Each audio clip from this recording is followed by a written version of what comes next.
శీతాకాల సీజన్ కావడంతో గన్నవరం ఎయిర్‌పోర్ట్‌కు సంబంధించిన విషయంలో దట్టమైన పొగమంచు కారణంగా అనేక విమానాలు రద్దవుతున్న పరిస్థితి నెలకొందని చెప్పాలి. గత నెల రోజుల కారణంగా విమానాలు దాదాపుగా చాలా ఎక్కువ సంఖ్యలో రద్దవుతున్న పరిస్థితి. ప్రస్తుతం గన్నవరం ఎయిర్‌పోర్ట్ వద్ద ఉన్నాము. చూడొచ్చు మొత్తం కూడా పొగమంచు గన్నవరం ఎయిర్‌పోర్ట్ మొత్తం కూడా కమ్మేసినటువంటి పరిస్థితి. రన్‌వే కూడా కనిపించని పరిస్థితి ప్రస్తుతం గన్నవరం ఎయిర్‌పోర్ట్‌లో ఉంది. దాదాపు 7 గంటల ప్రాంతంలో ప్రస్తుతం మన సిట్యుయేషన్ చూస్తే ఏ విధంగా ఉందో చూడొచ్చు. మొత్తం కూడా పొగమంచు కప్పేసి ఉంది. ఎయిర్‌పోర్ట్ మొత్తం కూడా ఈ విధంగా దట్టమైన పొగమంచుతో కప్పేసి ఉన్నటువంటి పరిస్థితి.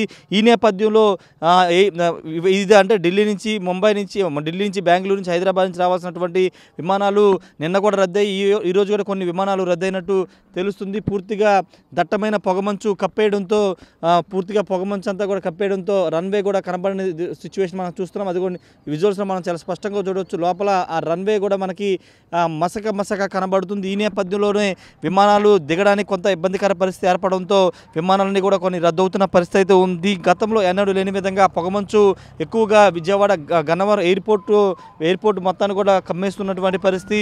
చుట్టూ ఎక్కువ పొలాలు అంటే వ్యవసాయ భూములు ఉండడంతో ఆ పొగమంచు ఎక్కువగా కమ్మేస్తున్నటువంటి పరిస్థితి. గతంలో కూడా ఇబ్బందులు ఉన్నప్పటికీ ఇప్పుడు ఇది కొంత ఫ్లైట్స్ రద్దీ ఎక్కువగా కూటమి ప్రభుత్వం వచ్చిన తర్వాత విమానాల రద్దీ పెరగడంతో ఉదయం నుంచే ఫ్లైట్లు రావాల్సిన పరిస్థితి. ఈ నేపథ్యంలో పూర్తిగా పొగమంచు కమ్మేయడంతో ఫ్లైట్స్ అన్నీ కూడా రాలేని పరిస్థితి ఏర్పడుతుంది. మొన్న ఒక ఫ్లైట్ అయితే ఢిల్లీ నుంచి వచ్చే ఫ్లైటు గాలిలో దాదాపు 5-10 నిమిషాలు చక్కర్లు కొట్టింది. రన్వే కనబడక తిరిగి ల్యాండ్ అవ్వడానికి ప్రాబ్లం రావడంతో తిరిగి అది హైదరాబాద్లో ల్యాండ్ అవ్వాల్సిన పరిస్థితి కూడా ఏర్పడింది. నిన్న కూడా ఢిల్లీ నుంచి అదేవిధంగా బెంగళూరు నుంచి వచ్చే ఫ్లైట్స్ కూడా నిన్న రద్దయిన పరిస్థితి. ఎయిర్ ఇండియాతో పాటు మిగతా ఫ్లైట్స్ అన్ని కూడా రద్దు చేసిన పరిస్థితి. దాదాపు 9-10 గంటల వరకు ఇదే పరిస్థితి ప్రస్తుతం గన్నవరం విమానాశ్రయంలో అయితే కనబడుతుంది. పూర్తిగా రన్వే కూడా కనబడిన పరిస్థితి మనకి ఎక్కడి నుంచి చూస్తున్నాం కదా. ఈ ఎయిర్పోర్ట్ బ్యాక్ సైడ్ ఉన్నటువంటి ప్రాంతం మొత్తం కూడా ఎక్కడ కూడా ఎయిర్పోర్ట్ ఆనవాళ్ళు మనకి ఎక్కడ కూడా మనకి కనిపించిన పరిస్థితి.